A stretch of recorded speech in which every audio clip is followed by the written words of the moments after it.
Many times it's important not just to know the energy of something, but how fast that energy can be transferred to another form. So we're going to define power. For this case, we did it in mechanics, but we also have an electrical power. That's the rate that energy is transferred from electrical energy in a resistor to thermal energy as the resistor heats up. And once again, we haven't talked about this yet, but we're coming close to resistors. Let's see. But inside a light bulb, you can consider a light bulb a big resistor because it's chewing up energy and turning into thermal energy and light. So power is the work per unit time, once again, just like in mechanical power, that is performed by these charges flowing through the resistor. It is equal to the product of the current through the resistor times the electrical potential difference across it. So power is equal to IV, another key equation that we'll need. Work is measured in joules, just like energy, and time is in seconds. So the unit of power is joules per second. In honor of James Watt, who made critical contributions in developing efficient steam engines in the 1800s, the unit of power is known as a watt. We use the same units for electrical power as mechanical power. Let's go back to the water analogy again to explain electrical power.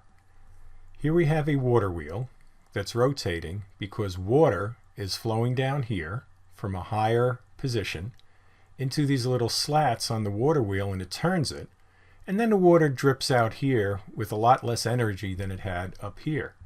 We lost energy due to gravitational potential energy and also the energy that went into moving this wheel.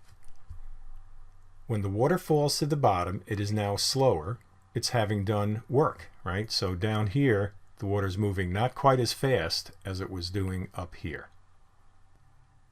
Electric circuits are similar. A charge will fall from a high voltage, so we'll put up here high voltage. It will do work, lighting a light bulb, making a vacuum cleaner work, making an electric car run. And that energy will be transferred there to kinetic energy, thermal energy, different types of energy. And then when the charges get down here, they have far less energy. But here's the analogy fails again. They're moving at the same speed as they were before they perform the work. They just don't have as much internal energy in the charges. We actually have three different expressions for power now based on combining it with Ohm's law. We started out with our definition IV, and then what we're going to do is substitute either I equals V over R in for I, or V equals IR in for V. So let's look at one of them here.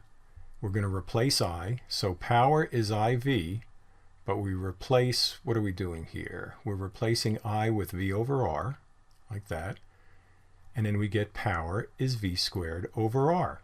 Same equation, just different variables. In this one, you had current and voltage. This one, you have voltage and resistance. So it depends on what givens you have as to what equation you're going to use. There's one other. This time, we'll start with power, which is IV, and we're going to replace the V with IR.